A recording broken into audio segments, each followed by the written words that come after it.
پروردگار عالم ہے کہ میرے حبیب اس وقت کو یاد کیجئے جب اللہ نے جناب ابراہیم کو چند کلمات کے ذریعے مبتلا امتحان کیا. جناب ابراہیم نے اس امتحان کو پورا کر دکھایا تو ارشاد پروردگار ہوا کہ ہم نے تم کو انسانوں کا امام بنا دیا. جناب ابراہیم نے عرض کیا اور پالنے والے میری ذریت، تو ارشاد پروردگار ہوا کہ ہمارا عہدہ کبھی ظالموں کو نہیں ملے گا. ایک سلسلہ بیان ہمارے آپ کے درمیان چل رہا ہے. وہ سلسلہ راشی کی مجلس میں شروع ہوگا، لیکن اس آیہ مبارکہ کے ذیل میں ایک بات آپ کی خدمت میں اس وقت یہ ہے کہ جناب ابراہیم کو جب عہدہ ملا تو جناب ابراہیم نے اپنی ذریت کے لیے سوال کیا کہ پالنے والے میری ذریت.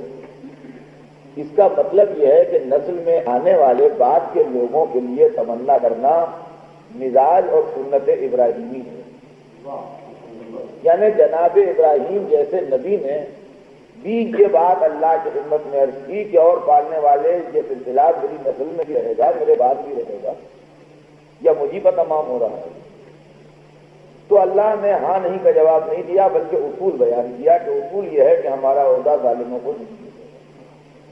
تو اگر امامت ملنے پر، ایک بڑا عہدہ ملنے پر جناب ابراہیم کے دل میں تمنائے ذریت پیدا ہو سکتی ہے، تو سب سے بڑا عہدہ پانے والے رسول کے دل میں کیا تمنائے ذریت نہ پیدا ہوگی؟ قابل غور ہے یہ مسئلہ. یہ ظاہر ہے کہ جناب ابراہیم اپنے تمام تر عہدوں سمیت عصمت اور رسالت اور خلافت اور صحیفہ اور امامت سب عہدوں کو بھی جمع کر لیجئے تو مرتبے میں سرکار رسالت سے کم ہے. تمام عہدے پانے کے بعد بھی حضور سے مرتبے میں کم ہے. تو جن کو چھوٹے عہدے ملے ہیں کچھ، ان کے دل میں اگر تمنائے ذریت ہے اور یہ سنت ابراہیمی ہے کہ ذریت کی تمنا کریں، تو کیا رسول نے یہ تمنا نہ کی ہوگی؟ اب یہ کہ ابراہیم کے دستور اور سنت ابراہیمی اور ملت ابراہیمی کی قرآن میں تعریف بھی ہے. یعنی یہ بھی نہیں ہے کہ ابراہیم کے دستور ناپسند کیے گئے ہیں، بلکہ ابراہیم کے زمانے کے دستور اللہ کی نگاہ میں پسندیدہ ہیں. تو یہ رسول کی ذریت کا کیا مسئلہ ہوگا؟ ابراہیم کی ذریت کے لیے تو صاف کہہ دیا گیا کہ ہمارا عہدہ ظالموں کو نہیں ملے گا. اچھا، ابراہیم کے سلسلے میں ذریت کے معاملے میں کوئی کانٹروورسی اور جھگڑا بھی نہیں تھا، لیکن نہ جانے کیا بات تھی کہ جب محمد کی ذریت کا سوال آیا تو کافروں نے جب رسول اللہ کو مختلف طریقوں سے ایذا کی ہے، مختلف طریقوں سے کافروں نے جب رسول اللہ کو ایذا دی ہے اور آپ کی شان میں نازیبا کلمات کہے ہوں ان بدنصیبوں نے، ان میں سب سے دلآزار جملہ جو رسول کے لیے کہتے تھے وہ یہ کہتے تھے کہ یہ ابتر ہے. ابتر عربی میں کسے کہتے ہیں؟ جس کی نسل کٹ جائے وہ ابتر ہے. جس کی نسل کٹ جائے وہ ابتر ہے. تو میں آپ کو ابتر کہنے والے اس دنیا میں بھی دکھا دوں گا. ابھی ہیں، ہاں ابھی ہیں ابتر کہنے والے دنیا میں ابھی ہیں جو پرانی روش پر قائم ہیں. جب اللہ نے رسول کو آل دی تو رسول نے کہا لا تصلوا علیہ صلاۃ الکثرہ، یہ حدیث رسول ہے جو تمام مسلمان مانتے ہیں. لا تصلوا علیہ صلاۃ الغطرا، دیکھو میرے اوپر آدھی صلوات نہ بھیجنا، کٹی پٹی صلوات نہ بھیجنا. یعنی جب رسول سے جب پوچھا گیا یا رسول اللہ اس کے معنی کیا ہیں، کہا یعنی کوئی مجھ پر صلوات بھیجے اور میری آل پر نہ بھیجے. اب آپ مسلمانوں میں وہ فرقے ڈھونڈ لیجئے جو خالی اللہم صلی علی محمد کہہ کے رک جاتے ہیں، آل پر رک جاتے ہیں. یہ وہی ہیں جن کے بزرگ افطر کہا کرتے تھے صلوات بھیجے ہیں محمد.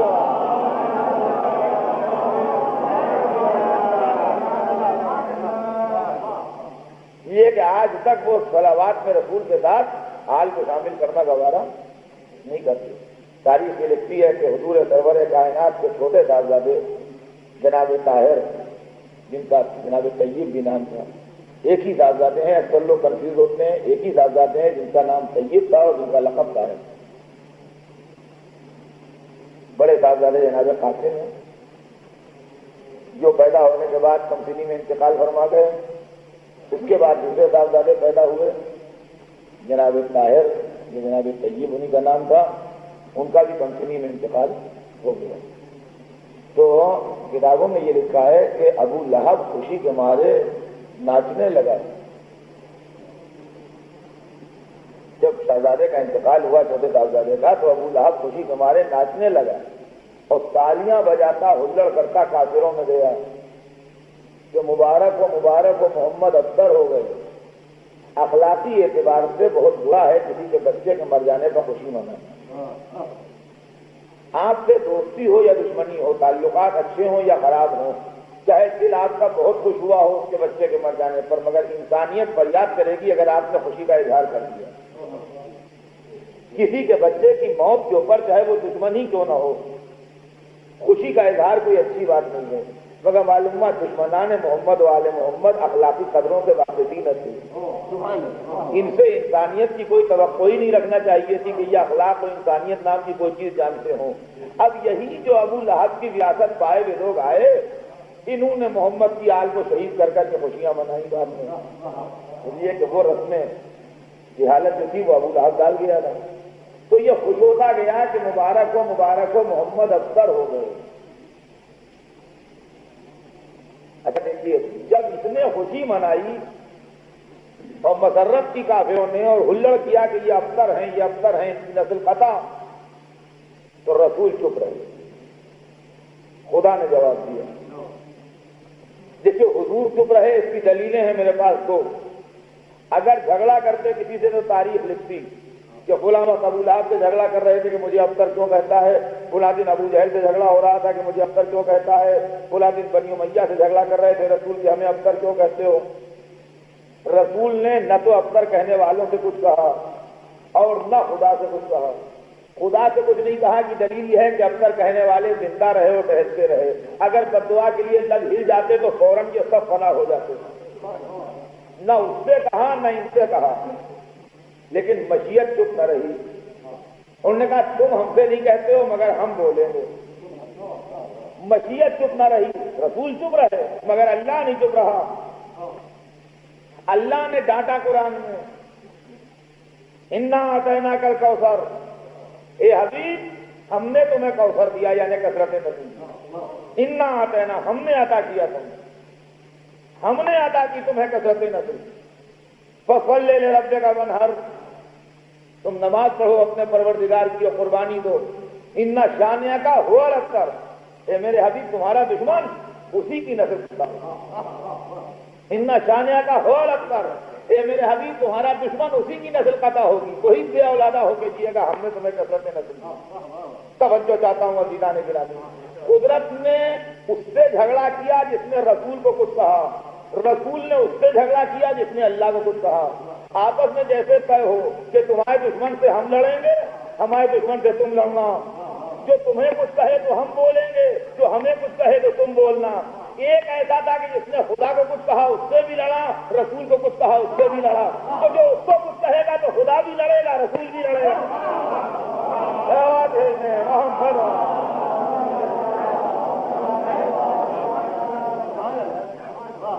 بس صرف ایک مسئلہ حضور عقل کی روشنی میں آپ کو پوچھنا چاہتا ہوں. نہ مذہب کا مسئلہ نہیں.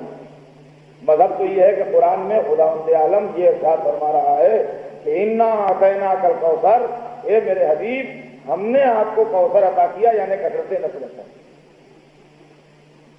انا اعطینا، ہم نے عطا کیا. مگر ایک عقلی اور زندگی کا ایک مسئلہ ہے جو آپ کے سامنے رکھنا چاہتا ہوں. اگر کوئی بادشاہ، کسی مملکت کا شاعر، کسی ملک کا فرما روا یا شہنشاہ کسی کو کوئی تحفہ دے تو وہ تحفہ اگر بالکل کمتر درجے کا اور حقیر اور ذلیل تحفہ ہے تو تحفہ پانے والے سے زیادہ تحفہ دینے والے کی عزت ہے. یہ مسئلہ ہے. میں مجلسیں پڑھنے گھومتا رہتا ہوں ادھر ادھر، کبھی کویت، کبھی دبئی، کبھی امریکہ، کبھی لندن جاتا ہوں. ایک دن آپ BBC سن رہے تھے، اس میں یہ خبر آئی کہ ہندوستان سے مولوی صاحب آئے ہیں مرزا محمد اطہر نام کے، ان کو ملکہ معظمہ نے بلا کے تحفہ دیا ہے. اور بیگم پیلس سے شاہی اعلانیہ جاری ہوا ہے کہ ہم نے ان کو تحفہ دیا ہے. تو جتنے ہمارے کویت میں دوست احباب سے سب بڑے خوش ہو گئے. ان کا بھائی آپ نے سنا، ہم نے سنا ہے BBC سے اعلان ہوا ہے اطہر صاحب کو ملکہ نے بلایا کوئی تحفہ دیا ہے. اور معلومات دوسرے دن اخباروں میں بھی آیا کہ ایک ہندوستانی کو بلا کے ملکہ نے خاص طور سے تحفہ دیا، اور شاہی اعلان بھی نکلا کہ ہم نے تحفہ دیا ہے. اور ریڈیو میں بھی آیا، اور ٹی وی پہ بھی آیا، اور اخبار میں بھی آیا، اور شاہی اعلانیہ بھی ہوا، اور سب کچھ. اب جو ہم پلٹ کے 6 مہینے کے بعد کبھی کویت آئے تو جتنے ہمارے کویت کے دوست احباب سے سب ملے. مولوی صاحب بڑی خوشی ہوئی، سنا آپ کو ملکہ نے بلا کے کوئی تحفہ دیا ہے. کیا تحفہ ملا ہم بھی دیکھنا چاہتے ہیں. اور واقعی بڑی خوشی ہوئی، ہمیں بڑی مسرت ہوئی. میں نے کہا یہ گھڑی تھی، یہ گھڑی جی مذاق نہ کیجیے، جو واقعی جو تحفہ ملا وہ بتائیے. میں نے نہیں بھائی یہی گھڑی تھی. کہنے لگے یہ ملکہ نے یہ گھڑی دی ہے، ملکہ برطانیہ نے یہ گھڑی دی ہے. جتنی کہیے ہم 1.5 دینار میں کویت میں خرید کے آپ کو دکھا دیں، فٹ پاتھ پہ بکتی ہیں یہاں. 1.5 دینار میں کویت میں جتنی کہیے ایسی گھڑیاں ہم آپ کو خرید کے دکھا دیں. گھڑی کی دکان تک جانے کی ضرورت بھی نہیں، فٹ پاتھ میں مل جائے گی. یقین نہیں آتا کہ یہی گھڑی تھی ہے. میں نے کہا نہیں، آپ کو میں پورا یقین دلاتا ہوں، میں جھوٹ نہیں بول رہا ہوں. لاہور شرم بھی نہ آئی ملکہ کو یہ گھڑی دیتے ہوئے.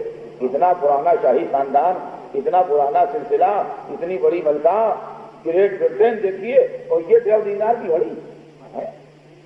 تو مجھ سے زیادہ توہین ان ملکہ معظمہ کی ہے جو اتنے القاب اور اتنے ٹائٹل اور اتنی خاندانی وجاہت اور اتنا خاندانی پس منظر رکھنے کے بعد، اتنے اعلان و اشتہار کے بعد کہ ریڈیو بھی اور ٹی وی بھی اور اخبار بھی اور پریس ریلیز بھی اور شاہی اعلانیہ بھی اور سب کچھ، اور اس کے بعد معلومات کیا 1.5 دینار کی گھڑی دی ہے. ان کا شرم بھی نہ آئی ان کو. لاہور صاحب یہ تو یہ دنیا کہاں سے کہاں پہنچ رہی ہے. لاہور بس لاہور ہی لاہور پہنچتے رہیں گے، آپ کچھ کہتے نہ بنے گی. یعنی مجھ سے زیادہ توہین اس ملکہ کی ہو رہی ہے جس نے ایسا حقیق تحفہ دیا ہے. توجہ کرنا مدینہ نے گرا دی. اللہ کے رسول کو دنیا طنز کر رہی تھی، دشمن برا کہہ رہے تھے، مکے کا ماحول خراب تھا اور کافر ابتر کہہ رہے تھے. شاہی اعلانیہ جاری ہوا قرآن میں جو صبح قیامت تک باقی رہنے والی کتاب ہے کہ ہم نے تمہیں کثرت نسل عطا کی.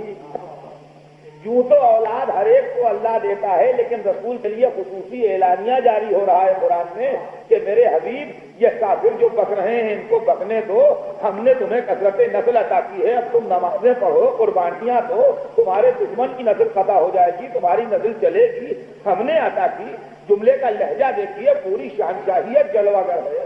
انا اعطینا، ہم نے عطا کیا. معلوم ہوا کہ جیسے متقین فرما روا بول رہا ہے، وہ جملے کا لہجہ ہے انا اعطینا، ہم نے عطا کیا تمہیں. اب جو کہا یا رسول اللہ کیا عطیہ لائے ہیں بتائیے، تو اگر عام انسانوں کی طرح رسول کے بھی اولادیں ہوں تو رسول سے زیادہ اللہ کی انسلٹ ہے کہ اتنا اعلان کر کے یہ نسل دی.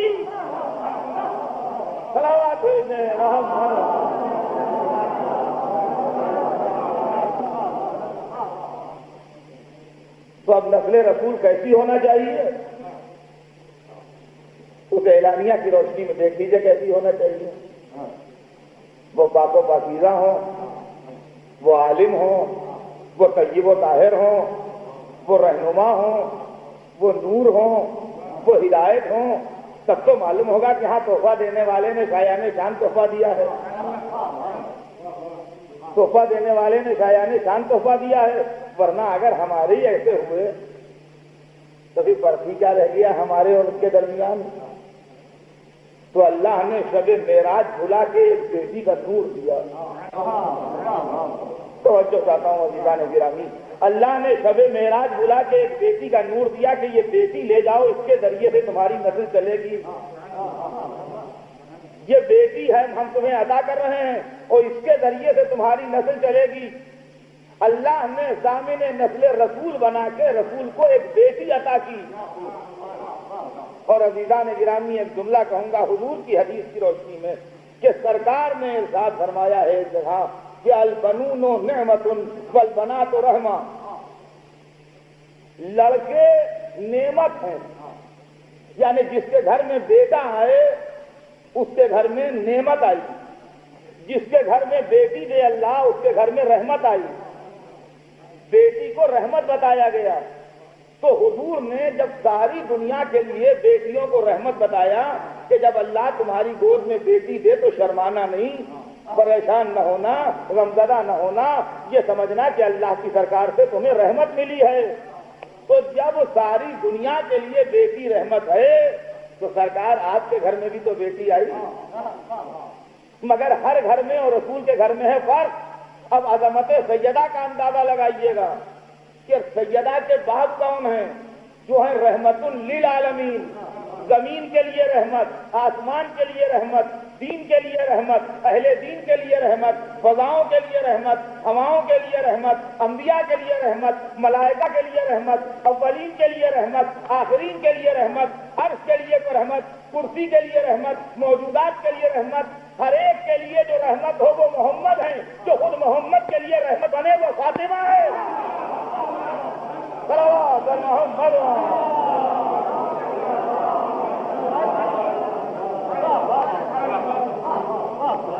جو خود رحمت للعالمین کے لیے رحمت ہو وہ سیدہ عالم ہے.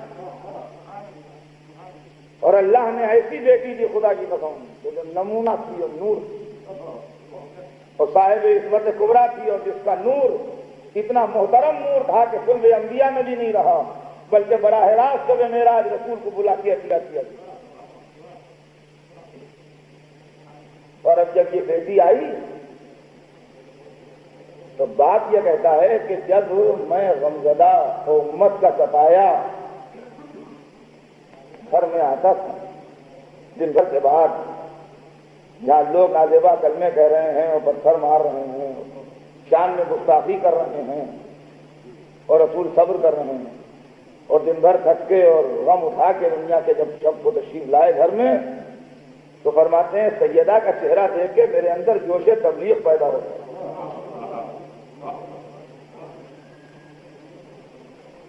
میں ہر بات ایک دوسرے ڈھکتے پر رکھنے کا عادی ہوں. دل چاہتا ہے ہاتھ جوڑ کے پوچھوں کہ یا رسول اللہ بچے اللہ نے ہر ایک کو دیے ہیں، بچے اللہ کی نعمت ہیں اور بچوں کے چہرے میں بڑی کشش ہوتی ہے، اس میں کوئی شک نہیں. بچے کا چہرہ غم غلط کر سکتا ہے، بچے کا چہرہ تھکن دور کر سکتا ہے، بچے کا چہرہ دن بھر کی خوف اور غربت کو دور کر سکتا ہے. صبح سے شام تک آپ کے دفتر میں کام زیادہ تھا، آپ نے 12 گھنٹے کام کیا، لنچ کے لیے بھی نہیں اٹھتے، دوپہر میں ہی بیٹھے رہے. 7 بجے صبح گھر سے نکل گئے تھے، 7 بجے شام کو گھر میں آئے تھے. ذہن، جسم، دل، دماغ سب بالکل بیکار ہو گئے. لیکن گھر میں ہو سکتا ہے آپ کی 3-4 برس کی بھولی بھالی لڑکی ہو جو گود میں آن کے بیٹھ جائے اور اس کی بھولی صورت اور اس کی باتوں سے آپ کی خود ان کی الفت دور ہو جائے جو دماغ پر پریشر پڑا. مگر یہ ممکن نہیں ہے کہ بچے کا چہرہ دیکھ کے آپ سوچیں کہ تھوڑی دیر کے بعد چائے وائے پی کے پھر جا کے آفس میں بیٹھ جاؤ اور جو کام رہ گیا ہے 2-3 گھنٹے کا اس کو بھی نپٹا دو. بچے کے چہرے سے وہ تھکن اور وہ خوف اور وہ غصہ جو مزاج میں ہے وہ جا سکتا ہے. ڈاکٹر ہیں آپ اور صبح سے لے کے شام تک بیٹھے رہے اسپتال میں اور مریضوں کو دیکھتے رہے اور دوائیں دیتے رہے اور آپریشن بھی کیا اور یہ بھی کیا وہ بھی کیا, اور اس کے بعد 12 گھنٹے کے بعد تھکے ہوئے آئے تو کوئی بات کرے تو جواب دینا کھل رہا ہے اور بھلی کی چٹھی کانوں کو بری لگ رہی ہے, اتنے تھکے میں ہیں. ہو سکتا ہے کہ چھوٹا بچہ گھر کے اندر کوئی ایسا موجود ہو آپ کے بیٹا بیٹی کوئی کہ جو آن کے گلے سے لگ جائے اور باتیں کرنا شروع کرے اور وہ سارا دن بھر کا ہم غلط کر دے. بھائی یہ ممکن نہیں ہے کہ بچے کا چہرہ دیکھ کے آپ سوچیں وہ مریض جس کی حالت نازک میں جا کے پھر اٹینڈ کر لو اس کو گھنٹہ بھر کے بعد. مریض کے حالت کا اور بچے کے چہرے کا رشتہ رابطہ نہیں. انتہائی بات میں آپ کی خدمت میں عرض کروں آخری کہ زندہ رہنے کا حوصلہ دے سکتا ہے بچے بچے.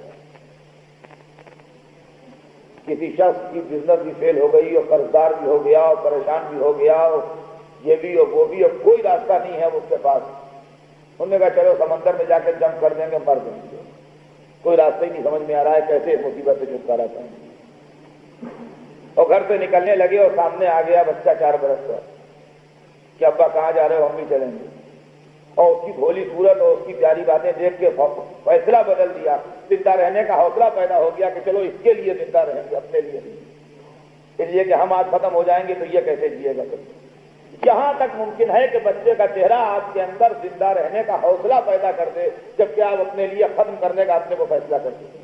لیکن مشن اور مقصد سے کام سے بچے کے چہرے کا کیا رابطہ ہے؟ یا رسول اللہ آپ کہتے ہیں کہ سیدہ کا چہرہ دیکھ کے میرے اندر جوش تبلیغ پیدا ہوتا ہے. سیدہ کے چہرے سے جوش تبلیغ کا کیا رشتہ ہے یہ مجھے سمجھا دیجیے. ممکن ہے رسول جواب میں تجھے کیا خبر فاطمہ کے چہرے میں چھپی ہوئی معصوم نسل امامت آواز دیتی تھی کہ بابا دین پہنچا جائیے, بچانا میرا ذمہ ہے. صلوات بھیجیں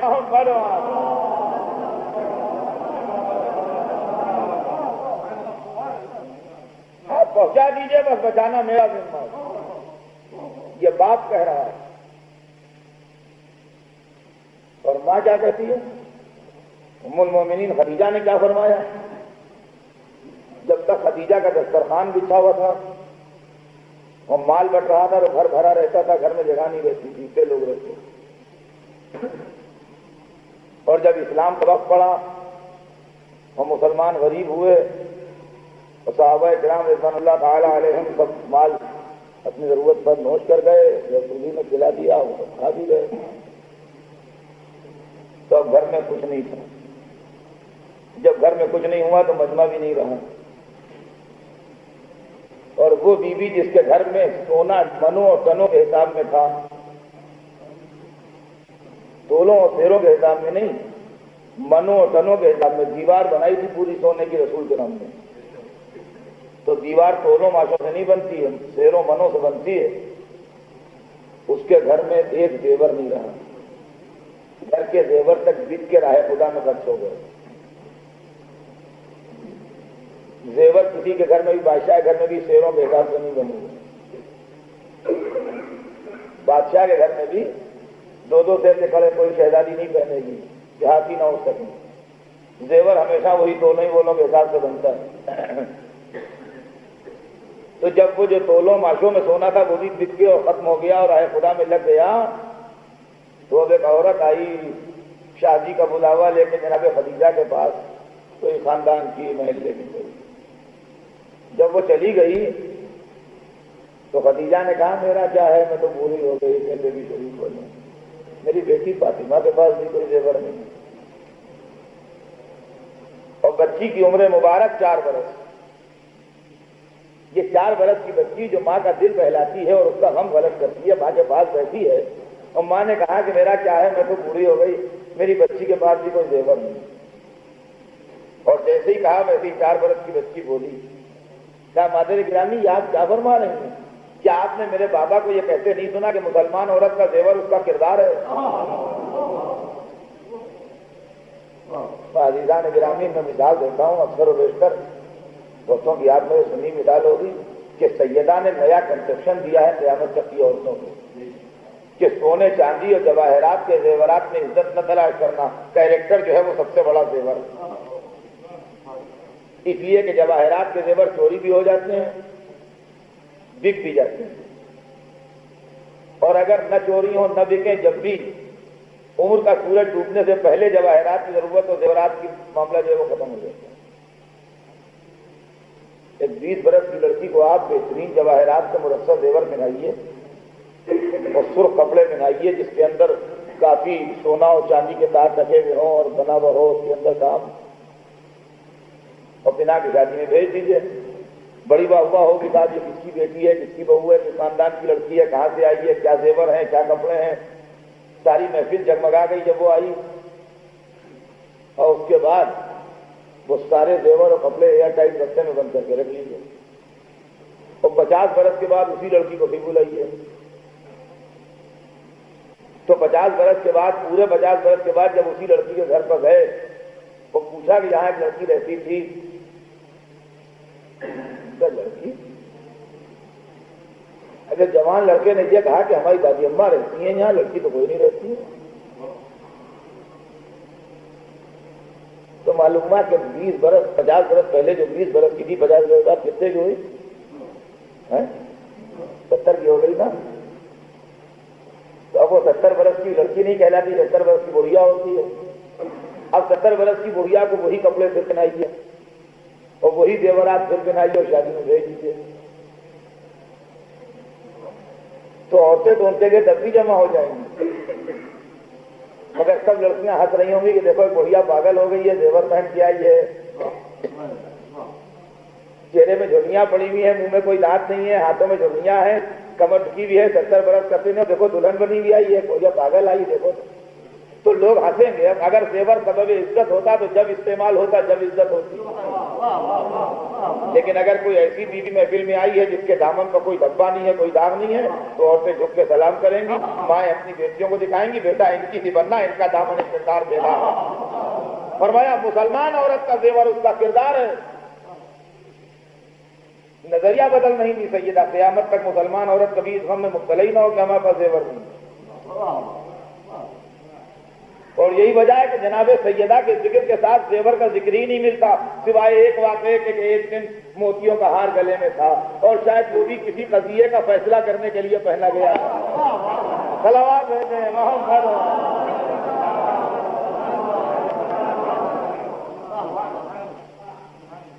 سمجھے آپ؟ اس کے علاوہ کہیں زیورات رسول نے کون زیور دیے جہیز میں؟ پوچھئے تاریخ سے۔ مولا علی نے جب بیاہ کے گھر میں آئی کون سے زیور بنوا دیے؟ جی نہ ادھر ملتا ہے تذکرہ زیور کا، نہ ادھر ملتا ہے تذکرہ زیور کا۔ ماں کون سا زیور چھوڑ کے گئی تھی جو بیٹی کو میراث میں ملا؟ نہ ادھر ملتا ہے زیور کا تذکرہ۔ تو معبود ایک بیٹی دی اپنے حبیب کو، اس کے لیے بھی زیور نہیں؟ کیا بات کرتے ہو؟ جس معیار کا گھرانہ ہوتا ہے اس معیار کا زیور ہوتا ہے۔ غریبوں کے گھر کے زیور اور ہوتے ہیں، متوسط گھرانوں کے معیار کے زیور اور ہوتے ہیں، سوسائٹی کا جو مالدار طبقہ ہے وہاں زیور اور ہوتے ہیں، پھر بادشاہوں کے گھر کے زیور اور ہوتے ہیں، شہنشاہوں کے گھر کے زیور اور ہوتے ہیں۔ ملکہ برطانیہ اگر ایک انگوٹھی پہنے ہیں تو وہ انگوٹھی معمولی نہیں ہوگی، وہ میوزیم پیس ہوگی، اس کے اس ہیرے کے پیچھے ایک ہسٹری ہوگی، اس کے پیچھے ایک تاریخ ہوگی۔ وہ ہمایام نے وہ برطانیہ کے شاہی خاندان کے زیورات میں اس کا شمار ہوگا۔ تو اگر آپ ویسا ہیرا لے کے جائیے اور ملکہ کی انگوٹھی کے ساتھ آپ کی بھی انگوٹھی نیلام ہو تو آپ کی انگوٹھی ملکہ کی انگوٹھی کو نہیں پا سکے گی۔ جی آپ کی انگوٹھی کے لگیں گے اگر $50,000 تو ان کی انگوٹھی کے $1 بلین لگ جائیں گے۔ اس کی وجہ یہ ہے کہ آپ ہیرا فراہم کر سکتے ہیں ملکہ کا ہاتھ، اور وہ پس منظر نہیں لا سکتے شاہی۔ اور کیا ہم نے یہ مسئلہ ہے۔ تو جیسا گھرانہ ہوتا ہے ویسا زیور ہوتا ہے۔ ابو تراب کے گھر کی ملکہ کیسا زیور پہنے؟ جہاں اشارے پر مٹی سونا ہوتی ہو، جہاں ہاتھوں کا دھون جواہر بنتا ہو، زمین کا اگلا جواہر پہن کے وہ کیا فخر محسوس کرے؟ تو جیسی ملکہ ہوگی ویسا زیور ہوگا۔ قدرت کا زیور بھی ہم بھیجیں گے اگر بیٹی دی ہے، مگر جس معیار کی ملکہ اس معیار کا زیور۔ سیدہ کا زیور سورہ دہر ہوگا، آیہ تطہیر ہوگی، آیہ مودت ہوگی، قرآن کی آیتیں زیور ہوگی، رسول کی حدیثیں زیور۔ صلوات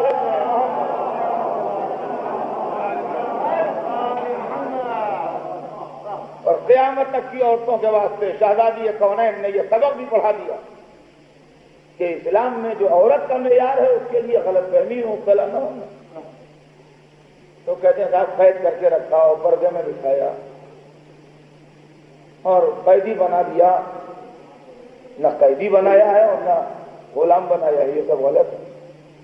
اسلام نے جتنے حقوق دیے ہیں عورتوں کو خدا کی قسم، اور جتنا عورتوں کی عزت اور معیار کو بلند کیا ہے، اتنا تاریخ عالم میں کسی مذہب نے اتنا بلند اوپر اٹھایا ہی نہیں. اور فرمایا اتنا کسی نے اوپر نہیں اٹھایا جتنا اسلام نے معیار بلند. رہ گیا یہ کہ وہ ایک مخصوص مغربی فکر ہے جس نے دماغوں کو مسموم کیا ہے. یہ عزیزان گرامی تفصیل طلب مسئلہ ہے، میں چند جملوں میں عرض کر کے اپنی بات کو تمام کر دوں. لیکن یہ سمجھ لیجیے کہ ایک 10-15 منٹ کی بات ہوگی جو میں ایک منٹ میں عرض کرتا آگے بڑھوں گا. وہ مغربی مزاج ہے جس نے ہمارے ذہنوں کے اوپر جادو کیا ہے اور ہمارے ذہنوں کو مروب کیا ہے. ایک معیار تہذیب الگ بنا لیا، اور چونکہ ہم ذہنی طور سے مروب تھے لہذا ہم اسی کو تہذیب سمجھے اور اپنی تہذیب کو بد تہذیبی سمجھے. وہ حقوق نسواں کا سال ابھی منایا ہم نے 2 برس پہلے. اسلام 1400 برس پہلے حقوق نسواں کی بات کر چکا. خدا کی شان جن کے پاس تہذیب کا کوئی معیار ہی نہ رہا ہو اس وقت، وہ آج کہتے ہیں کہ مسلمانوں نے تو عورتوں کو قیدی بنا کے رکھا. قیدی بنا کے رکھا؟ قیدی بنا کے نہیں رکھا. انہوں نے تہذیب کا ایک نیا معیار دیا اپنے مطلب کے مطابق. ان کا آپ کے یہاں تو حجاب ہے، آپ کے یہاں تو چادر ہے، یہ کوئی طریقہ ہے؟ تو بالکل غیر مہذب بات ہے. سب وہ مہذب ہوئے. تب سوال یہ کہ معیار تہذیب کا فیصلہ کون کرے؟ ہندوستان میں، ہم شمالی ہندوستان میں رہتے ہیں، پان جو لگتا ہے ہمارے یہاں، تو پان کا جو پتا ہوتا ہے اس کے 2 رخ ہوتے ہیں. ایک ذرا چکنا رخ ہوتا ہے اور ایک پردورا رخ ہوتا ہے. تو وہ جو رف ہوتا ہے ذرا ادھر کچا چنا لگاتے ہیں، اس کو جو ایسا موڑتے ہیں تو وہ چکنا والا رخ ہے وہ اوپر رہتا ہے. ایکسٹریم ساؤتھ میں جب ہم ایک جگہ رہے تو وہاں انہوں نے پان کے اس رخ کے اوپر جو چکنا رخ تھا کچا چنا لگایا، اور وہ جو رف اور پردورا رخ تھا وہ اوپر رہا. پان ہمیں پیش کیا، کہنے لگے بسم اللہ مصاحب پان نوش کیجیے. اور آپ کی طرف ناردرن انڈیا میں تو الٹا پان بناتے ہیں. اب یہ فیصلہ کون کرے کہ پان میں الٹا کیا ہے سیدھا کیا ہے؟ سوال یہ ہے کہ انہوں نے پان دیا اور کہنے لگے پان نوش کیجیے. اور آپ کی طرف ناردرن انڈیا میں تو الٹا پان بناتے ہیں. اچھا اب ناردرن انڈیا والوں کو دکھایا ویسا پان تو کہتے ہیں کہ الٹا پان ہے. تو وہ ان کے پان کو الٹا پان کہتے ہیں، اس کے پان کو الٹا پان کہتے ہیں. جی اب سوال یہ کہنے لگے اس پار رہتے ہیں، تو ادھر والا ادھر والے کو کہے گا اس پار رہتا ہے، ادھر والا ادھر والے کو کہے گا اس پار رہتا ہے. تو اس پار اور اس پار کا معاملہ کیا ہے؟ دیکھیے دریا کے کنارے جو رہتے ہیں لوگ، تو جو ادھر رہتا ہے، ہمارا گھر ادھر ہے تو ہم ادھر والے کو کہیں گے اس پار رہتا ہے، اور جو ادھر رہتا ہے وہ ہم کو کہے گا اس پار رہتا ہے. تو سوال یہ تہذیب کا فیصلہ کون کرے؟ اسلام نے چادر اڑائی عورت کو، اسلام نے عورت کو حجاب کی تعلیم دی. مغرب نے چادر اتاری کو خیر اتاری، اپنے مال کی تجارت کی ایڈورٹائز کا ذریعہ بنایا. کس نے توہین کی اور کس نے عزت بخشی؟ ان کو رومال بیچنا ہے وہ اس کے جسم کا ایڈورٹائز کر رہے ہیں، ان کو موزے بیچنا ہے وہ اس کے جسم کا ایڈورٹائز کر رہے ہیں، ان کو کپڑا فروخت کرنا ہے وہ اس کے جسم کا ایڈورٹائز کر رہے ہیں. انہوں نے جسم کے ایڈورٹائز کو ذریعہ بنایا اپنی تجارت کو چمکانے کا. انہوں نے عزت بخشی یا ہم نے عزت بخشی؟ ہم ان کے ساتھ قدم ملا کے جب چلے تو آخر میں لڑکھڑا کے گرنے لگے، اس لیے کہ انہوں نے اپنے ساحلوں پر بنام تہذیب جسم کا ایک ایک تار اتار دیا اور ہم کو کہا کہ ہم غیر مہذب ہیں جو حجاب کی تعلیم دیتے ہیں. تو اب ہم جانور ہیں کہ وہ جانور ہیں؟ فیصلہ کون کرے؟ کوئی تیسری دنیا پیدا ہو تو فیصلہ کرے کہ دونوں میں جانور کون ہے. ویسے ہم سے پوچھیے گا آپ تو ہم آپ سے یہی کہیں گے کہ جنگل چل کے فیصلہ کر لیجیے کہ جانور ننگے گھومتے ہیں کہ چادریں اوڑھے گھومتے ہیں.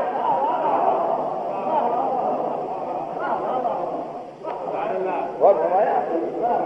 وہاں یہ ہو رہا ہے کہ مسلمانوں نے یہ کیا، مسلمانوں نے یہ کیا، مسلمان تو پردہ، مسلمانوں نے حجاب، مسلمانوں نے یہ خرابی اور مسلمانوں نے وہ خرابی.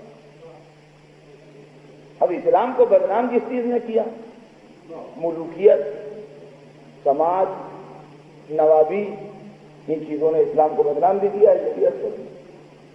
ورنہ عورت پردے میں رہتے ہوئے زندگی کا ہر کام کر سکتی ہے، زندگی کے میدان میں آگے بڑھنے سے کوئی طاقت اس کو روک نہیں سکتی، پردہ ہوتے ہوئے بھی، جس کی دلیل یہ ہے کہ اسلامی پردے کا سب سے مقدس، سب سے مستند، سب سے معتبر اور سب سے بلند معیار خود شہزادی عالم جناب معصومہ کونین اسلامی پردے کا سب سے مستند اور سب سے بلند معیار ہیں۔ پھر میں آپ سے یہ عرض کروں کہ سیدہ نے پردے میں رہتے ہوئے کتنے مختلف النوع کام انجام دیے ہیں۔ پردے میں رہی تمام زندگی، اور تمام زندگی پردے میں رہ کے پردہ ان کو زندگی کے مسائل میں حصہ لینے سے روک نہ سکا۔ یعنی میں کوئی تاریخی ریسرچ نہیں پیش کر رہا ہوں، خالی دماغ پر زور دے کے جو واقعات آ گئے ہیں خالی یہی واقعات نہیں ہوں گے، صرف یوں ہی 2-3 واقعات آپ کی خدمت میں عرض کروں کہ جہاں سیدہ گھر سے باہر نظر آتی ہیں پردے کے ساتھ۔ اور کیا جس وقت جنگ احد میں یہ خبر مشہور ہوئی ہے کہ رسول اللہ شہید کر دیے گئے، مسلمان جان بچا کے مدینے تشریف لا رہے تھے، سیدہ مدینے سے احد میں، اور میدان جنگ میں اپنے باپ کے زخموں میں اپنا ریشم کا رومال جلا کے اس کی خاک بھری۔ خالص ریشم اگر کسی زخم میں اس کی جلا کے راکھ بھر دی جائے تو خون رک جاتا ہے، یہ ایک پرانا علاج کا طریقہ ہے۔ حضور سرور کائنات کے دندان اقدس شہید ہو گئے تھے، ان سے خون جاری تھا، رک نہیں رہا تھا۔ مولا علی نے پہلا کام تو یہ کیا کہ کافروں کو بھگا کے آئے۔ جب کافروں کو بھگا کے آئے تو رسول اللہ کے لیے پانی لائے۔ پانی لانے کے لیے جنگ کے میدان میں جہاں نقشہ بگڑا ہوا تھا کوئی برتن نہیں تھا، تو علی اپنی ڈھال میں پانی بھر کے لائے، وہی ڈھال جس سے لڑ رہے تھے، جس پر وار روک رہے تھے، اسی میں پانی بھر کے لائے۔ اس پانی سے رسول اللہ کے زخم دھلائے گئے۔ مولا علی نے زخم دھلائے، سیدہ روتی جاتی تھی باپ کے زخم دیکھ کے، اپنی ریشم کے رومال کو جلایا، جلا کے اس کی راکھ نکالی، باپ کے زخموں کو دھلا کے اس میں راکھ بھری۔ تو میدان جنگ میں رسول اللہ کی خدمت جناب سیدہ نے انجام دی، اور میدان جنگ کا ایک اہم فریضہ جناب سیدہ نے اپنی زندگی میں ادا کر کے یہ بتایا کہ عورت میدان جنگ تک آ سکتی ہے ایسے نازک موقع پر۔ ایک موقع اور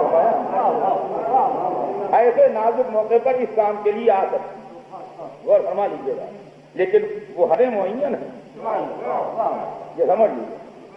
اچھا، اب اس کے بعد اور آگے بڑھیے۔ جناب سیدہ اس یہودی کی زوجہ کو غسل دینے کے لیے نکلی ہیں جو مسلمان ہو گیا تھا، اور مکے کی سرد رات میں کوئی اس کو غسل دینے والی عورت نہیں مل گئی۔ جب وہ واپس مایوس اپنے گھر پہنچا ہے وہ شخص جو اب یہودی نہ تھا، مسلمان تھا، تو کنیزوں نے دروازے پر روک دیا کہ اندر نہ آنا۔ کہا کیوں؟ کہا رسول اللہ کی صاحبزادی آئی ہیں غسل دینے۔ تو وہ رونے لگا اور بے قرار ہو گیا۔ کہا میں تو ان کے گھر پر گیا نہیں تھا، میں نے تو ان سے عرض نہیں کیا تھا، ان کو کس نے خبر کر دی؟ وہ کیسے آ گئیں؟ اپنا غم بھول گیا۔ تو اندر سے شہزادی نے گلوایا کہ اس سے کہو کہ پریشان نہ ہو، میں اس پر احسان کرنے نہیں آئی ہوں۔ میرے بابا کی تعلیم یہ ہے کہ جب کوئی مسلمان عورت مر جائے تو ہر مسلمان عورت کا فرض ہے اس کو غسل دینا۔ میں نے سنا کہ اتنی روزہ مر گئی ہے، میں نے یہ بھی سنا کہ کوئی اس پر آنے کو تیار نہیں ہے، میں اپنے بابا کی شریعت پر عمل کرنے آئی ہوں، تو اس پر احسان کرنے نہیں ہے۔ کوئی احسان کی بات نہیں ہے، کوئی شرمندہ نہ ہو، احسان نہیں ہے، میں اپنا دین اور اپنا فریضہ ادا کرنا ہے۔ دوسرا موقع تھا جب جناب سیدہ نکلی۔ تیسرا موقع جب جناب سیدہ نکلی ہیں، علمی مباحثہ نصارہ نجران سے چل رہا تھا، اور جناب سیدہ اپنے باپ کی رسالت اور قرآن کی صداقت اور اسلام کی حقانیت کا ثبوت دینے کے لیے میدان مباحلہ میں نکل کے گئی ہیں۔ تیسری منزل تھی جہاں اسلام کی سچائی ثابت کرنے کے لیے نکلی۔ چوتھی منزل جہاں جناب سیدہ نے رسول کے بعد عملی طور سے دربار خلافت میں اپنا مقدمہ خود پیش کیا ہے، جبکہ فاطمہ زہرا کے پاس علی کا ایسا بہترین وکیل موجود تھا، تو مقدمے کو چاہیے تھا کہ علی پیش کرتے، سیدہ گھر میں بیٹھتی،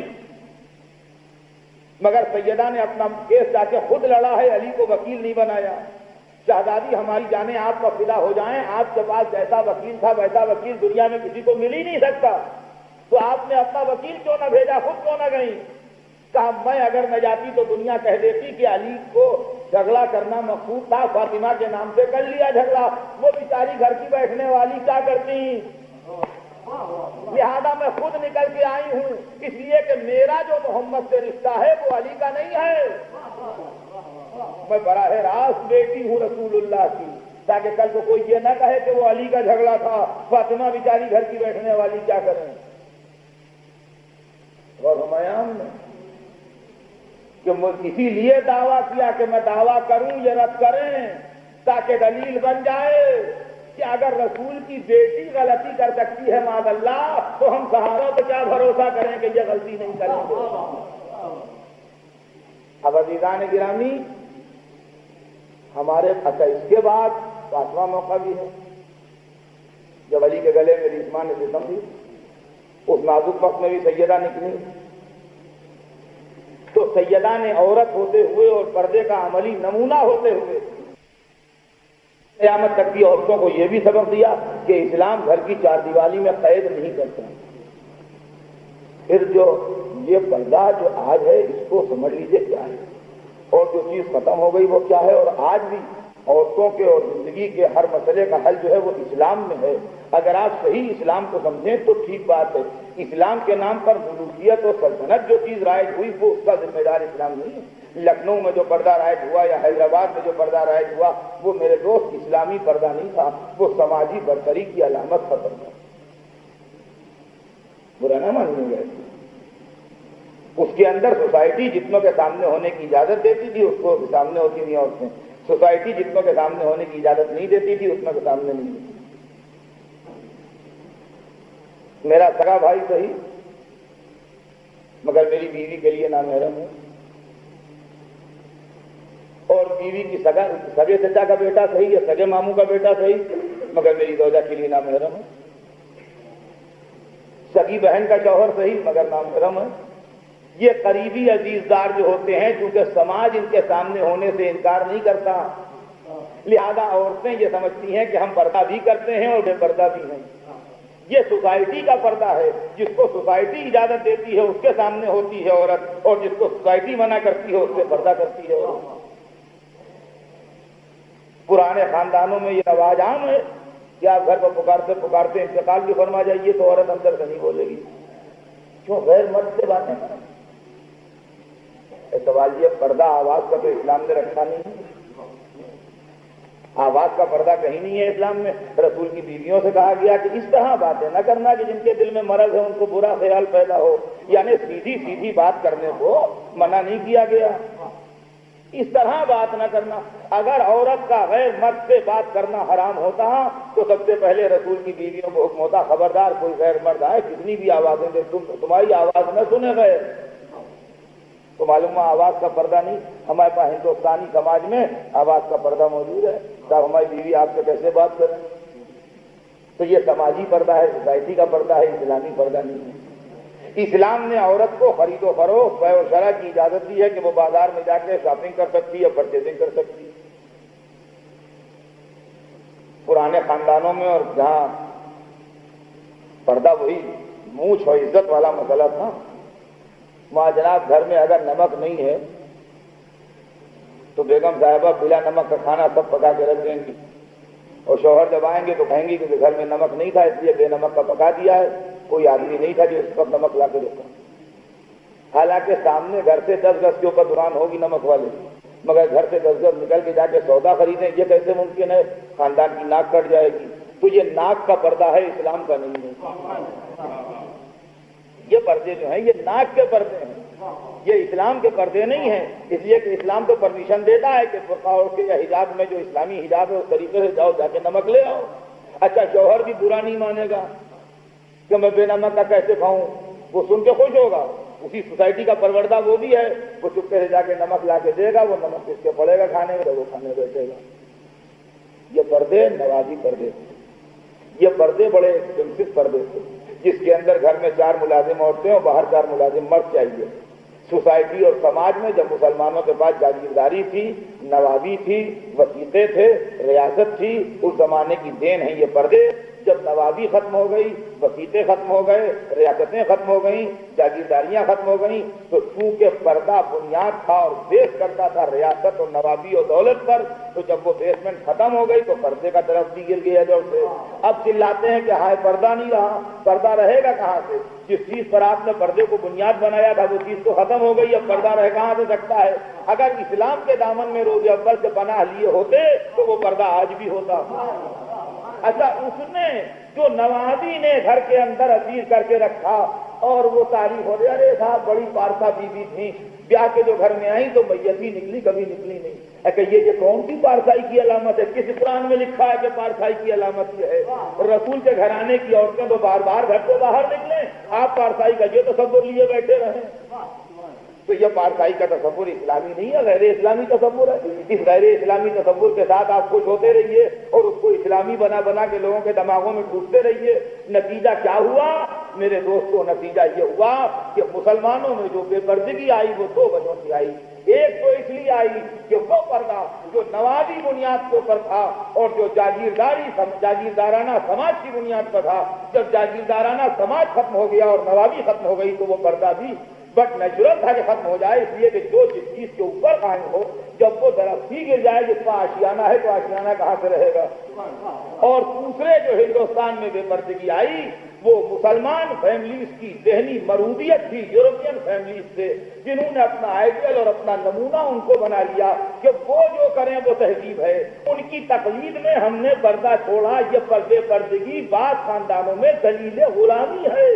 اس کی وجہ یہ ہے کہ ہم سے غلام، اور آقا کا ہر عمل غلام کے لیے قابل تقلید ہوتا ہے۔ اب جو ہم نے دیکھا کہ گورنر صاحب آئے ہیں اور ماؤنٹ بیٹن ہیں اور لیڈی ماؤنٹ بیٹن بھی ساتھ ہیں، تو وہ منظر ہماری آنکھوں میں چکا چوند کرنے لگا کہ جب ماؤنٹ بیٹن کے ساتھ لیڈی ماؤنٹ بیٹن بھی آ سکتی ہیں تو اب تہذیب کے معنی یہ ہیں کہ ہمارے ساتھ بھی اسی طرح ہماری بیوی جا کے ہاتھ ملائیں۔ تو یہ اس تہذیب کے چکر میں ہم بھی بے پردہ ہوئے۔ تو یہ دوسرا فیکٹر جو کام کر رہا تھا وہ غلامی کا انفلوئنس تھا، انگریزوں کی غلامی کا سب کانٹیننٹ میں، جس نے مسلمان خاندانوں کو بے پردہ بنایا۔ اور یہ دونوں چیزیں یعنی جاگیردارانہ نظام اور انگریزوں کا اثر، یہ دونوں اس لیے ہمارے اندر گھر کر گئے کہ ہم نے اسلام چھوڑ دیا تھا۔ اگر اسلامی پردہ ہوتا تو نہ وہ بگاڑ پاتا نہ یہ بگاڑ پاتا۔ صلوات بھیجیں محمد۔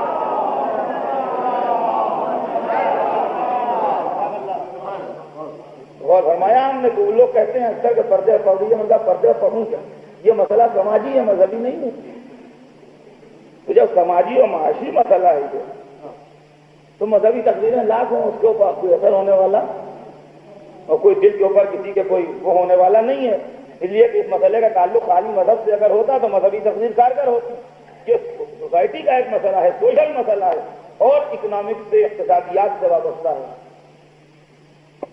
زیادہ اس کے اندر اثر ہونے والا نہیں ہے۔ اور ایک ہی راستہ ہے اور وہ راستہ یہ ہے کہ آپ اسلام کے دامن میں پناہ لیجیے۔ اگر آپ اسلام کے دامن میں پناہ لیجیے گا تو عورت پردے میں رہ کے زندگی کا ہر کام بھی کر سکتی ہے اور پردہ بھی کر سکتی ہے۔ اسلام بالکل اسی طرح اپنی ہر بیٹی کو نظر بد سے محفوظ رکھنا چاہتا ہے جس طرح ایک باپ کا دل چاہتا ہے کہ اس کی بیٹی نظر بد سے محفوظ رہے۔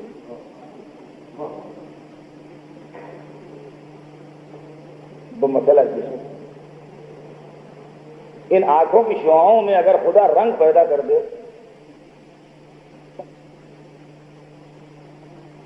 کہ دل کی بگڑی ہوئی نیت کے ساتھ جس پر بھی آنکھ پڑے گی اس کے اندر ایک خاص رنگ پیدا ہو جائے گا، نیلا رنگ، ہرا رنگ، لال رنگ، سرخ رنگ، زرد رنگ، تو بے پردہ عورت جب سر میں پلٹ کے آئے گی تو ہندوستان میں ہولی کی تصویر ہوگی۔ جی ہولی کی تصویر ہوگی بالکل۔ بھائی اسلام اسی چیز کو محسوس کر کے حجاب بتاتا ہے کہ اس رنگ سے محفوظ رہو۔ تو بالکل سامنے کی بات ہے عزیزان گرامی، ایک باپ کے دل میں جو تمنا ہوتی ہے وہی اسلام کے دل میں ہے۔ رہ گیا اسلام نے حقوق جو دیے ہیں عورتوں کو، الامان والحفیظ، خدا کی قسم اگر حق پڑھنا شروع کر دوں تو جتنی کویت کی عورتیں ہیں سب کہیں یہی مولوی صاحب ہمیشہ رہیں گے، یہاں جانے ہی نہ دو، اور جتنے مردیں کہیں سرکار آج ہی چلے جائیے، پرسوں تک انتظار کریں۔ جتنے مرد ہیں جب کہیں آپ ہمارے خیال میں آج رات کی فلائٹ سے نکل جائیے جہاں ذاکر کہیں ہیں آج رات اور کل رات کی جو مجلسیں باقی ہیں وہ ہمارے ذاکر پڑھ لیں گے، بہت اچھی پڑھ لیں گے. یہاں مولوی محمد حسین صاحب ہیں، مولوی عباس صاحب ہیں، بس یہ دونوں ایک دن یہ پڑھ لیں گے، ایک دنوں پڑھ لیں گے. آپ آج رات کو موقع چلے جائیے، بہت ضرورت ہے آپ کی ہندوستان. عورتیں بھوک ہڑتال کرنے کے ان کو نہ جانے تو یہی کہ مولوی ہیں. اگر پڑھ دوں خدا ہی پسند عورتوں کو. دیکھیے آپ جانتے ہیں کیا ہے، اتنا مرتبے کو اوپر اٹھائیے، خالی زبانی باتیں ہیں عورتوں کے حق، حقوق نسواں، حقوق نسواں. آج بھی جو سب سے بڑے علمبردار ہیں وہ ساری باتیں بنایا کرتے ہیں. امریکہ والے یو ایس اے میں بھی عورتوں کی ویجن مردوں کے مقابلے میں کم ہے. کہاں پر آدمی کی بات کرتے ہیں؟ آپ جا کے دیکھ لیجیے، وہاں ایک ہی آفس میں دونوں کام کرتے ہیں، اس کو زیادہ تنخواہ ملتی ہے، اس کو کم ملتی ہے. خالی زبانی باتیں ہوتی ہیں، زبانی باتیں ہوتی ہیں میرے دوست، عملی باتیں نہیں ہوتی ہیں. سمجھے؟ اسلام نے رکھا ہے میرے کہا ایسے گھر میں شادی کرو جہاں تمہارے گھر کے حیثیت کے برابر ہوں. کھانا جو کھلاؤ یہ آپ کو معلوم ہے، یہ آپ کا مذہب ہے، آپ کو خبر نہیں ہو جائے. کھانا وہ سا کھلائیے جو اس کے باپ کے گھر میں کھایا جاتا ہے، وہ اسٹینڈرڈ مینٹین کیجیے. وہ سا کھانا کھلائیے اپنی بیوی کو جو اس کے باپ کے گھر میں کھایا جاتا ہے، یا اس سے بہتر کھلائیے تو اوپر لے جانے میں کوئی اعتراض نہیں ہے شرع کو. باپ کے گھر میں 2 رنگ کا سالن اور مثلا چاول اور دال اور روٹی تھی، اور آپ 6 رنگ کا سالن اور چاول اور دال اور پلاؤ اور بریانی ہو، یہ سب کر دیجیے، اس میں اعتراض نہیں. مگر منیمم جو اسٹینڈرڈ ہے وہ مینٹین کیجیے جو باپ کے گھر میں، اور وہ سا کپڑا پہنائیے جو باپ کے گھر میں پہنتی تھی. اس سے اوپر لے جائیے تو کوئی حرج نہیں ہے، اس سے نیچے نہ لائیے. اور کھانے سے مطلب کچا کھانا نہیں ہے، پکا پکایا کھانا ہے. یعنی کوئی مسلمان مرد بیوی سے کھانا پکوا نہیں سکتا بائی فورس.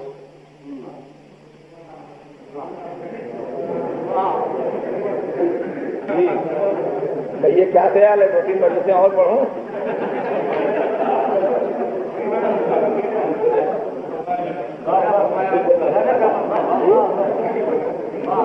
بالکل آپ کھانا نہیں پکوا سکتے اپنی بیوی سے. پکا پکایا کھانا دینا آپ کی ڈیوٹی ہے. پکا پکایا کھانا جیسا اپنے باپ کے گھر میں کھاتی تھی ویسا، یا اس سے بہتر تو بہتر میں کوئی جھگڑا نہیں ہے، لیکن اس سے کمتر نہیں. پکا پکایا کھانا جو اس کے باپ کے گھر میں اس کا رہن سہن اور مینٹیننس تھا، اس کو آپ کو مینٹین کرنا پڑے گا. اگر اپنے باپ کے گھر میں 5 بجے سویرے وہ چائے پینے کی عادت تھی تو آپ 4:30 بجے اٹھ کے چائے بنا کے چائے کا کپ لے جا کے پیش کیجیے. اب یا آپ پلائیے یا کک رکھیے یا ملازم رکھیے یا کچھ کیجیے، اس سے بحث نہیں کہ کیا کرتے ہیں. لیکن یہ کھانا چائے آپ کی ڈیوٹی ہے.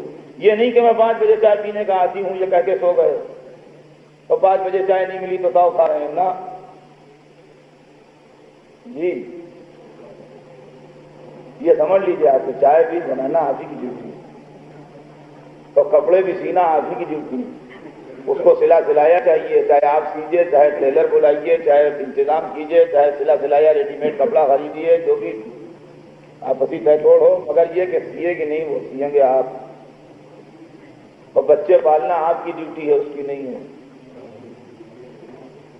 جی جہاں ذرا سا گڑبڑ ہوئی وہ جا کے پردے کے پیچھے ادھر پٹا کھائے، وہ نہیں ہو سکتا. وہ ادھر سے ادھر آئے گا، تم سنبھالو.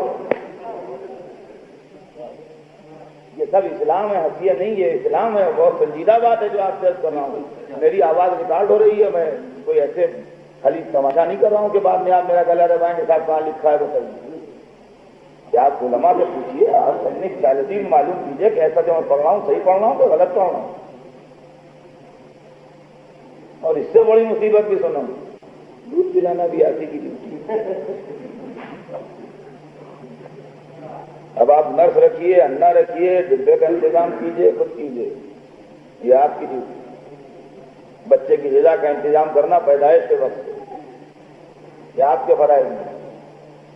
تو یہ جو تاؤ کھاتے ہیں لوگ کہ آج مرچیں کم ہیں، آج نمک کم ہے کھانے میں، اور یہ تم نے کیسا پکا کے رکھا، یہ تاؤ کھانا اس کا ہاں کہ یہ تم نے کیسا پکا کے رکھا، مرچیں کم ہیں، میں تو باپ کے گھر میں مرچ کھاتی نہیں تھی.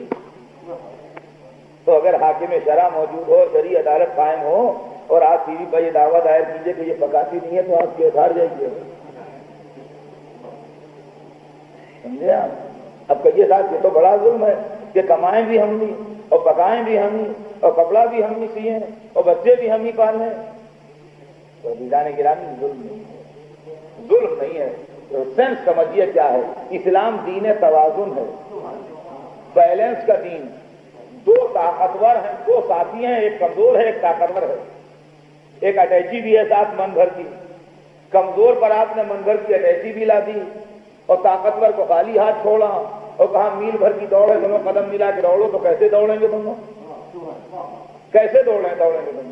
کمزور بھی ہے اور من بھر کی اٹیچی بھی لی ہے اور طاقتور بھی ہے اور خالی ہاتھ بھی ہے. تو طاقتور جو ہے وہ میل بھر کی مسافت 10 منٹ میں طے کرے گا اور کمزور جو ہے وہ 20 منٹ میں طے کرے گا. ساتھ دونوں کا رہ ہی نہیں سکتا ہے.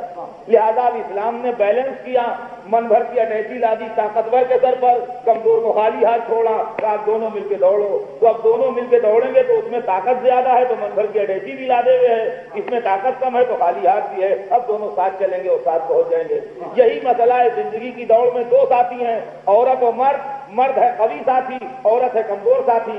اسلام کمزوروں کا حامی ہے طاقتوروں کے مقابلے میں. لہذا طاقتور کے اوپر بوجھ اتنے لاد دیے کہ جو نہ اٹھائے جا سکیں، تاکہ مجبور ہو کے جھک کے میوچل انڈرسٹینڈنگ کر کے آپس میں معاملہ طے کریں. صلوات ہے محمد.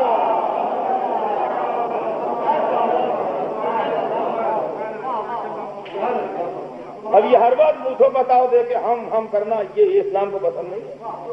کہ ہر وقت آپ گرم ہی رہتے ہیں، ہر وقت آپ کو مزے کا کھانا چاہیے، ہر وقت آپ کو پانوں کی ڈبیا بنی ہوئی تیار چاہیے. کبھی خود بھی بنائیے، کبھی خود بھی چائے بنائیے.